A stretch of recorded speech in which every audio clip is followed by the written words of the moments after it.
Hey there, Regina Andler here, and it is time for Coffee with Regina. And I have my friend Morry Zelcovitch. Did I get that right? Perfect. Awesome.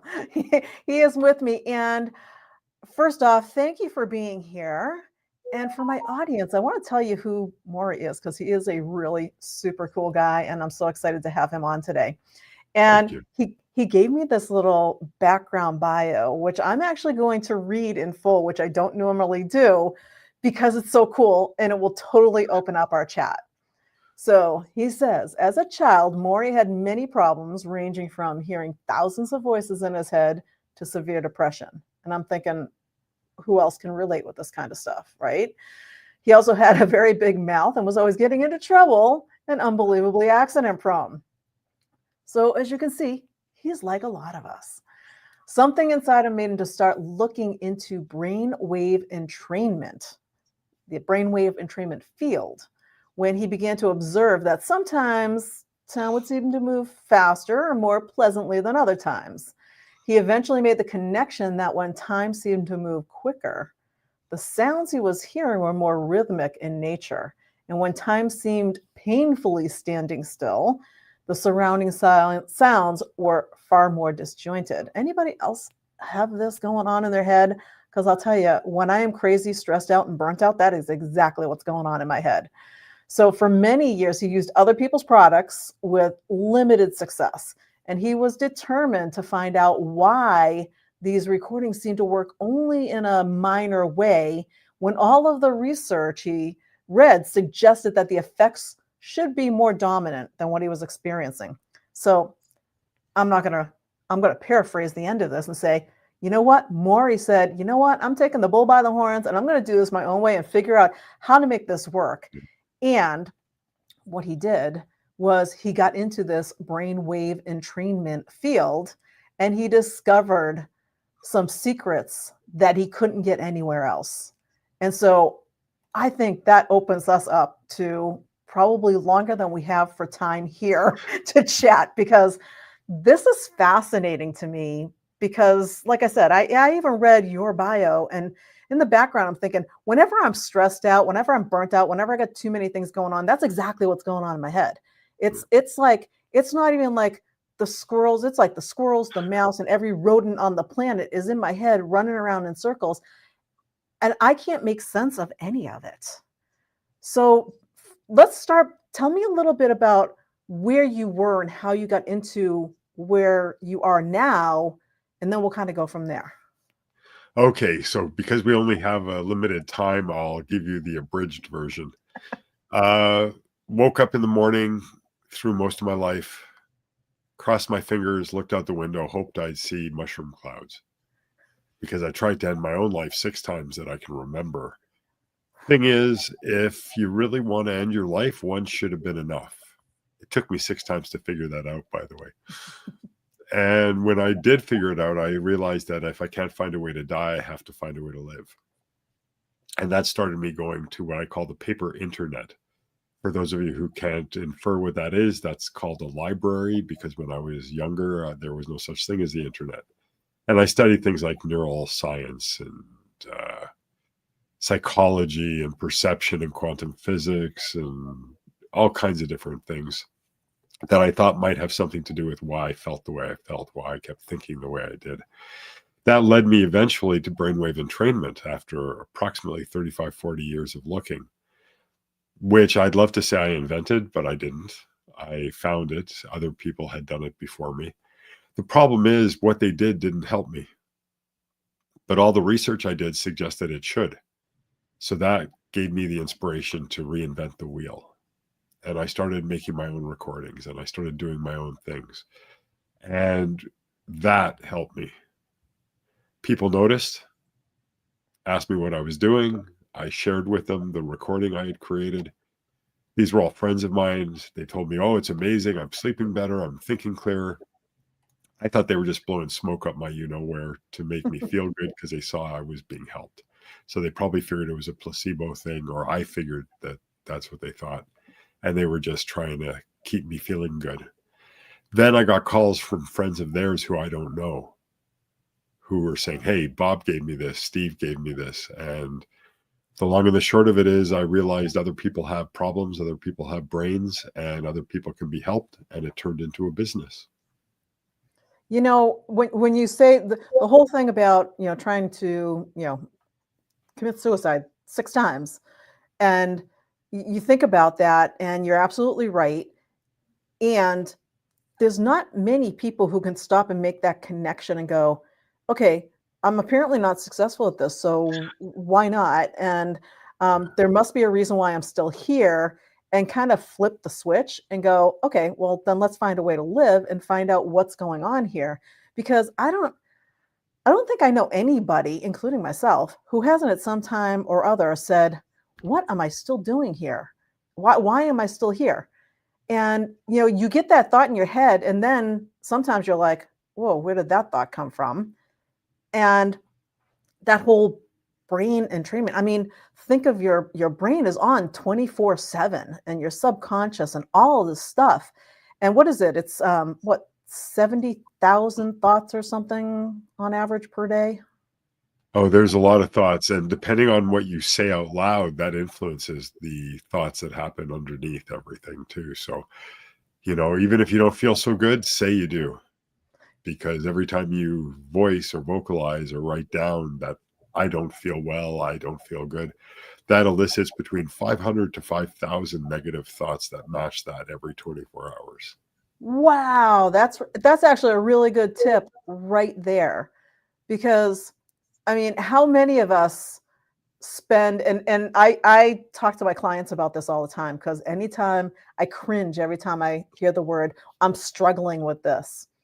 And I'm like, Yeah. okay, you're not struggling, you just haven't figured out how it works yet.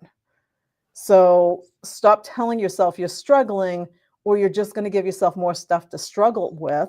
And I never really think of the connection of okay, you say you're struggling, you just gave yourself that many more struggling thoughts to Oh, contend with. and understand, sorry for interrupting, but every struggling thought, every struggling vocalization creates chemistry because it's actually your brain's chemistry that allows you to feel what you've decided, quote unquote, decided to feel.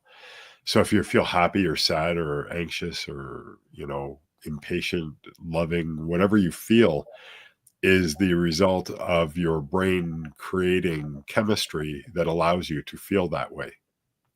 And just like a chef creates a meal from ingredients, you create your experience through your thoughts.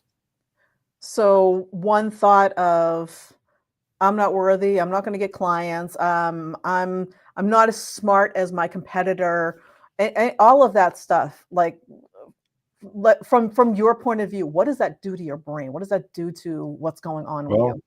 kind of like self-fulfilling prophecy. One of the advantages to being me is that, there's a song, I can't remember who it's by now, but it's a beautiful song. I've looked at life from both sides now, Mhm. is one of the lines in it. I don't know if that's actually the title, but that's one of the lines in it. And I've looked at life from both sides now, extreme sides. And I can tell you that in my case, because ultimately I can only speak for myself, and then people listen, and if they relate into their own terms. But from my perspective, it's it's interesting when you have no faith in yourself, when you have no belief in yourself, when people tell you you're going to amount to nothing, and then you bring that into fruition because you don't want them to be wrong. You believe the authority source, the teacher, the professor, your friend, your parent, your grandparent, your religious icon, whoever it is that is telling you you're not good enough is wrong. You are definitely good enough. And the proof of that is happy feels good and sad doesn't. That's nature's way of telling you you're on the right track, thinking and doing the right things if you're happy. And if you're not happy, you're doing and thinking the wrong things. And it's really as simple, believe it or not. Don't let anyone convince you it's difficult. It's as simple as changing your intention, how you interpret what goes on around you, to change what actually goes on around you. I was like, wow, that's actually an aha kind of thing for not just me, but I'm sure a lot of people. Because when you think about that, when we think about like limiting beliefs and stuff like that, a limiting belief that we have to appease those authority figures. So if they say it, even if we don't believe it, we pretend to, or we make it that way to make them right. And us, even though we know what's wrong. And that's a huge shift. Well, doesn't limiting beliefs suggest that there are beliefs that are not limiting? So why not just make the choice? Why choose to Mm. be, it's always fascinated me why, if you're in a group of people and someone's in a really pissy mood, that they will try to bring everyone who's energetic, who's happy, who's alive, down around them, rather than saying, "Ooh, I want to sponge this good feeling off of you and feel better." But for some Some reason, people, it's more reflex to go the other direction. yeah, some people just like the drama and want to be the victim. And I It's never an understood excuse. that. It's an excuse. It allows people to feel the way they feel. There's got to be some reward system that's happening. They're getting some kind of neurochemical reaction that's making them feel like they have a reason to feel that way. It's not my fault. It's the government's fault. It's not my fault. It's religion's fault. It's not my fault. It's my wife's fault, or my husband's fault, or my kid's fault, or my dog's fault, or my cat's fault. It's easier to blame someone else for what we perceive as shortcomings, which are actually often strengths. But it's, again, the angle we look at something that allows us to interpret it. And again, if you interpret something and it makes you feel bad, you're not interpreting it the right way. There's a lesson to be learned. Even a broken arm. I'm sure lots of people who are listening to this have broken a finger, they've broken an arm, they've cracked a rib, they've done something like that. And one of the common traits of that is likely they felt pain. Well, pain is normally interpreted as something bad, but pain makes you go to a doctor or a hospital and get the bone set. And if you don't have the pain and you don't get the bone set, maybe your arm gets infected. Maybe it never functions properly again because it doesn't heal properly. So pain is actually, or can be interpreted as, an alarm system, like a fire alarm. Those shrieking noises, rah, rah, rah, they're annoying as heck, but they're designed to be annoying so you take action. And I believe that's what pain can be considered as well in many cases. I love that you are throwing like so many gold nuggets in here, and I'm not even sure that you're aware of it. It's the way you explain it, is that there's so many little tidbits in there of how to shift how you're thinking, what you're saying, what you're feeling, so that it, instead of playing the victim and ending up with a drama, it turns to your advantage, Mhm. and you can actually, bring yourself to a higher energetic level and attract what you actually want. And that's interesting that you put it that way. I actually don't believe in attraction. I believe that everything is there all the time and it's just what you choose to look for. So Mm, in quantum physics, at least in my version of quantum physics, if I can science out a little bit here, mhm. Love it. nothing exists until it's observed. Mhm. And that means you and I can look at the same thing, but we see it differently. There's actually two things there. Because in your reality, this exists. In my reality, I'm not going to use that finger. In my reality, this exists. So they're different interpretations. So my view is this: if I'm right, and if nothing exists until it's observed, the thing about humans is we give everything meaning too. We don't just see something or observe something, we interpret it, we give it some kind of meaning. Why not give it a positive meaning? Why do we have, like, if the phone rings at midnight, why do we have to freak out and think, oh my God, who died? Who's in a car accident? Why do we have to think the worst all the time? If it is the worst, we'll deal with it because we've dealt with other worsts before. But why take up more of our time, more of our existence, more of our life, always considering the wrong things, the bad things? Why don't we go? I mean, it feels better to feel good than it does to feel bad. And yet we have this reflex to make us feel bad all the time. Now, maybe in the olden days when saber-toothed tigers were attacking us all the time, that was a benefit. But we live in a different world now.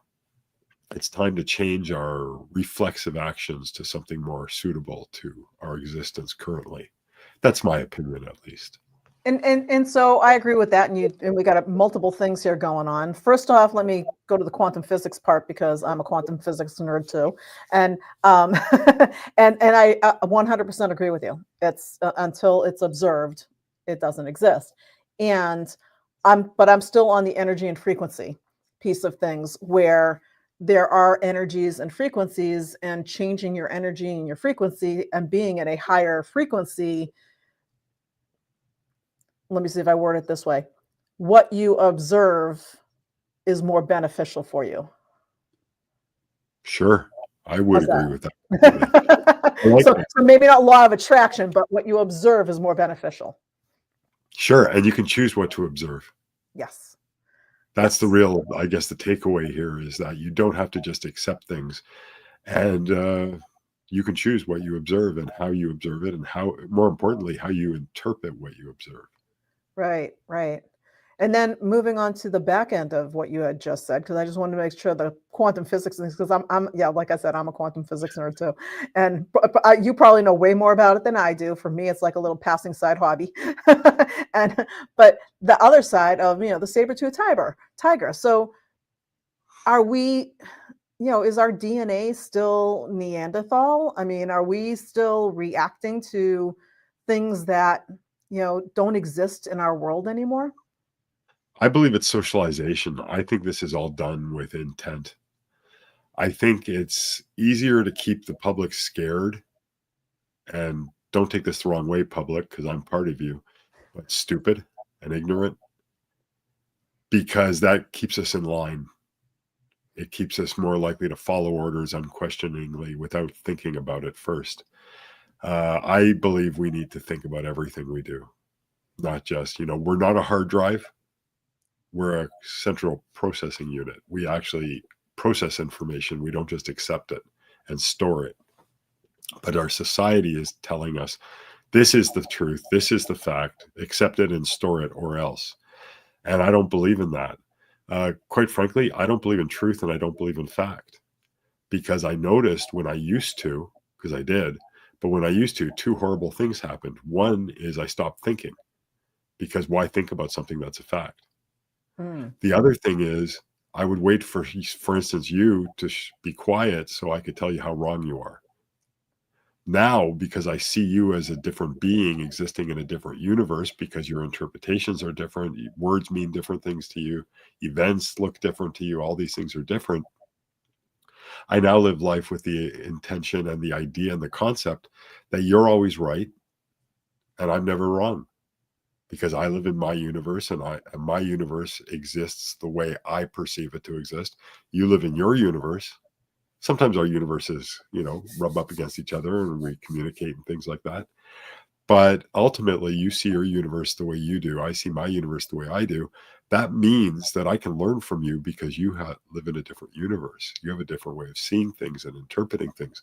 So now, instead of me saying, well, I'll wait for her to be quiet so I can tell her how wrong she is, now I'm listening to what you're saying and I'm trying to learn from it, because it's different. And I can't learn from someone who says what I say. I can only learn from someone who says something differently.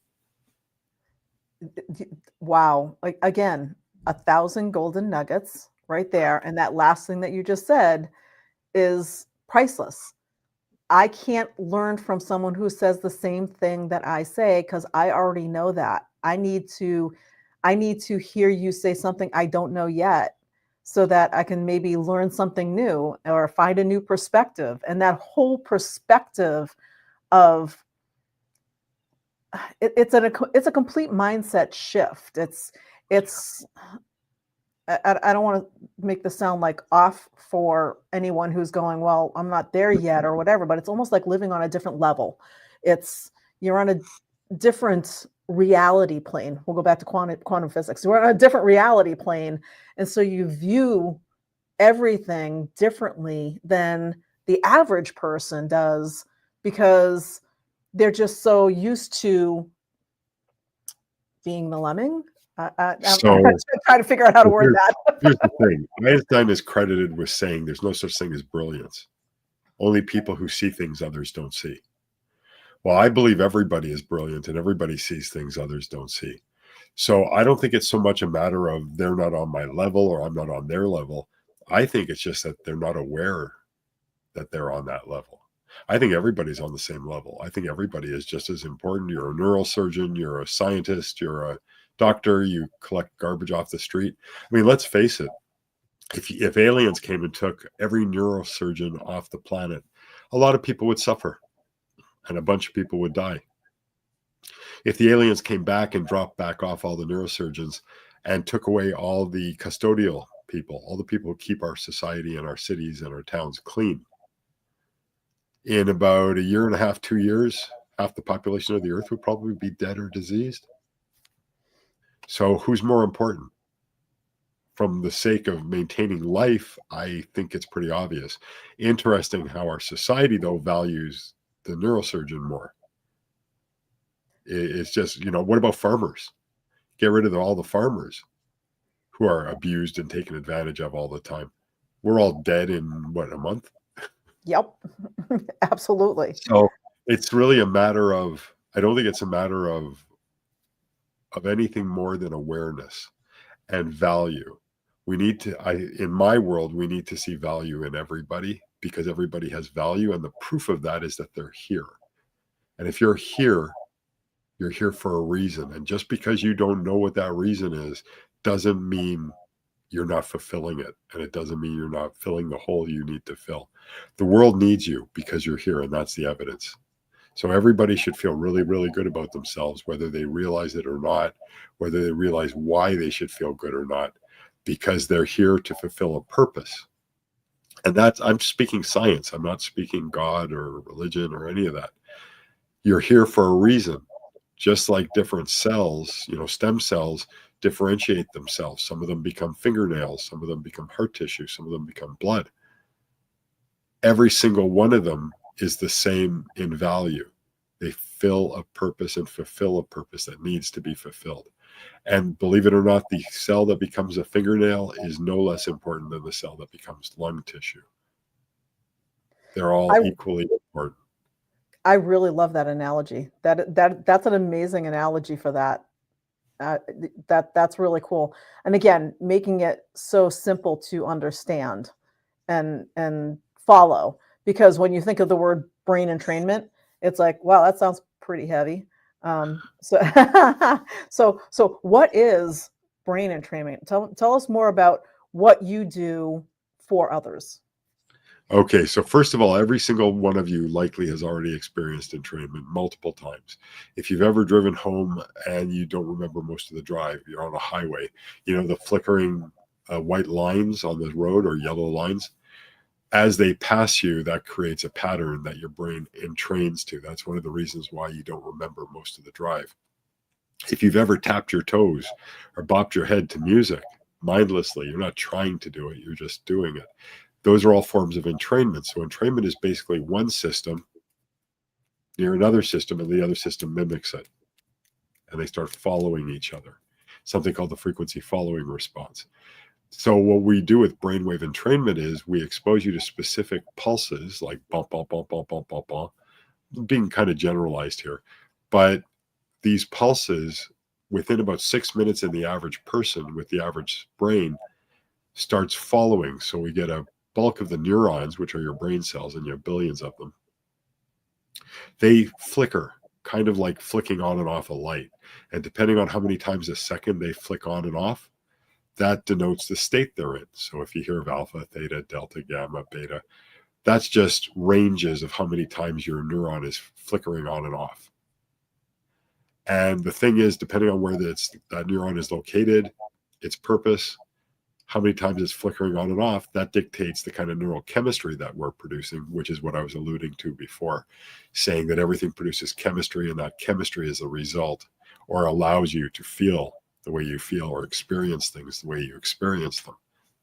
So brainwave entrainment, quite simply, exposes the brain, usually through the ears, sometimes through the eyes, a pattern, a vibratory pattern of on and off, on and off, on and off, so many times a second. And by getting a dominant number of neurons to behave in a similar fashion, we can control, to some degree, the kind of chemistry that's produced. So when I was seriously depressed all those years, I didn't see any brightness. I didn't see any light anywhere. When I first started listening to my own recordings, it was like being in a very dark room and there's a pinprick of light. I had never seen that pinprick of light before. And remember, in a dark, dark room, it's very easy to see one little pinprick of light. It stands out like crazy. But when you are in a bright room, it's very difficult to see pinpricks of darkness. So light is actually more powerful than darkness. We need to give our intention over to that. We need to use techniques like brainwave entrainment, like breathing techniques, like hypnosis and meditation and all these types of things to recalibrate our brains back into how they're supposed to function, not how we've been taught for them to function, so it keeps us down. And I don't want to sound like a revolutionary, like the man is keeping us down, but society is built to have worker bees and queen bees. That's not nature. That's nurture. That's what society has done. That's what the upper echelon does, because it's easier if it keeps us stupid and it keeps us weak. I suggest, and I would encourage you all to start using your hard drive, your brain, as a central processing unit instead. Think about things, question things, don't just accept them. And become your own scientist, become the world scientist. Because you know what? Just like you're saying, I'm dropping gold nuggets here and there and everywhere. Well, I'm a slob, so it's not surprising me that I'm dropping things. But everyone can do that. Everyone has a brain. Everyone has a unique view on the world. And by sharing that with others, that's how we help all of us. There's a line that's overused, and I'll overuse it again. High tide raises all ships. So let's work to raise all of us instead of just one of us, and try to be impressive that way.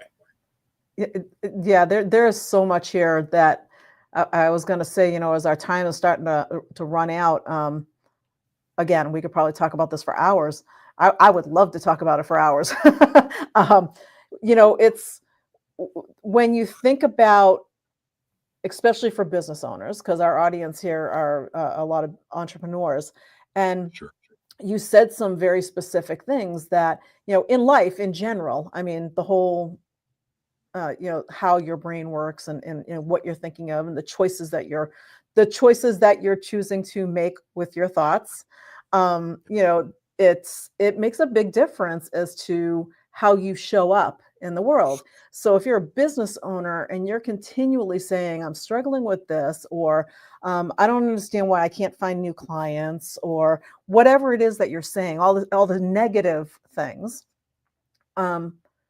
Really, I think you said it early on, is you're just setting yourself up to get exactly what you're saying, right? Sure. Understand the dynamic of what's happening. Your negative thinking patterns are creating a negative reality because that's what you're looking for. You're a bunny rabbit who, instead of hopping through the forest looking at all the beautiful flowers and the grass and the stones and the trees, is looking over his shoulder because a fox is hunting him. And he doesn't see the beauty anymore, just sees the fox. So that's what we're doing. We can choose to be different. Brainwave entrainment and the philosophies I'm telling you all about here, or suggesting that you think about, aren't rules or laws. They're suggestions on how to think so that you can have a better existence. They're not just beneficial for people with problems, people who are doing well. Maybe you have a $10 million a year business. Why don't you have a 20 million? Why can't you have 100 million? Think about it. You have a $10 million business. You're helping a lot of people. How many more people would you be helping if you had a $100 million business or a $1 billion business? That doesn't mean you should feel bad because you're not helping that. But my dad taught me years ago that the more people you help, the more money you're going to have. So let money not be a bad thing for you. Let it be a sign that you're helping that many more people. And understand, again, that you can optimize yourself. Just like there's different football players with different skill levels, and some are superstars and some are stars and some are just regular football players who are still very impressive unto themselves. You can do the same thing. You can always make yourself better. I don't believe there's any limit to human ability or to human goal getting or setting or anything. We are unlimited beings. So change how you think about yourself, change what you think is possible. Look around you if you don't believe me. There's people who are earning billions and billions of dollars. There's people who can jump 6 feet in the air. There's people who can literally fly. There's people who can climb mountains. How is it that they can do it and you can't? Mindset. That's the Mhm. only differentiator between you and them. You can accomplish anything you set your mind to. You know, we are just about out of time. I want to have, how do people get a hold of you if they want to have a conversation with you? Well, I think the best way would be just to throw a link underneath this so when people go back to it later on, they can. Yeah. What's the link you want to throw? I would say mindtrainer-pro.com. And Mindtrainer-pro.com. Let's see if I type that in right. Let's just put it right here on the bottom of the screen if my computer cooperates here, because this is just fascinating to me. Did I type that in right? it looks like you did, yes. Fabulous. Okay. So, uh, if for anybody who's watching this, we get a lot of people who watch on replay and stuff like that as well, live and replay. If you're watching this and you're going, wow, I'm not even sure, or if you're thinking that you're struggling, I highly suggest you go back and watch the replay and listen to Morry again.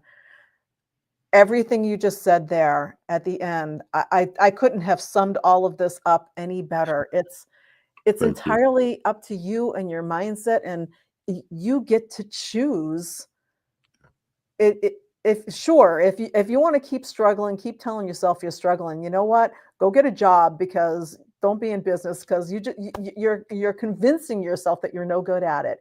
And the thing is like Morry just said, you are good at it. you You you're are. you're good at everything. You are brilliant, and you just need to see that in yourself and accept that to yourself, so that you can actually shift that mindset to what you want. So I'd like to leave a last thought here. I Perfect. want you all to think about, especially if you're having a hard time wrapping your head around what I'm saying. Oh, yeah, that's okay for you, Morry, but it's not for me, or it's not me. I want you to imagine you just bought a house. And it's your dream house. It's totally a dream house. And the previous owner left some antique furniture there. There's a giant bookshelf, and you love it, so you're using it. Fast forward 20 years. You're going to redecorate the house. You still love the house, but you want to redecorate it. So you have someone move the bookcase because you're getting rid of it now. Behind the bookcase is a door. You didn't know was there. Go into that door and see what's there. See what exists for you that you didn't even know was part of you. That's the kind of thinking that helps you to grow and helps you to rediscover yourself and literally find things out about yourself you didn't know. Because there is that door in all of our lives that we don't even know exists. And when we open it up, go into it like a 6-year-old kid does, not afraid of the dark, but excited what it's going to see and find. I absolutely love that visual. I have the whole thing in my head now, this visual of this door, and it's like, ooh, what's behind the secret door? It was like that. Yeah, that's exciting to me. It's not scary at all. It's like, ooh, open the door and go see what you might find. You never know what's there unless you go look for it, right? It's true. Oh, wow. This has been brilliant. I love this conversation, this info, and every single person, especially every single person, whether you're a business owner or not, needs to understand how your brain really operates like that, and know that it's a choice. You get to change it if you don't like it. Yeah. So, Right. www.mindtrainer-pro.com. Check out Morry here. Go ahead. Anything? Last words? Yeah. Yeah. I just wanted to say that your beliefs form your reality. If you don't like your reality, it's actually easier than you think to change your beliefs because you understand that you created the reality you have now. That proves to you you have the power. Changing a subtle shift in what you're thinking will change in a subtle way what you experience as well. So I know I keep saying last thing. I'll shut up now. Like I said, we could probably talk about this for hours, and that is a perfect one to end on. So it is entirely up to you. Change your mind, change your focus, change your perspective, change your life, right? There you go. Thank you so much, Morry, for being here today. This was an amazing conversation. I really appreciate it. Been my absolute pleasure. Thanks for having me. All right. And we will see you all next time on Coffee with Regina. Bye for now, everyone.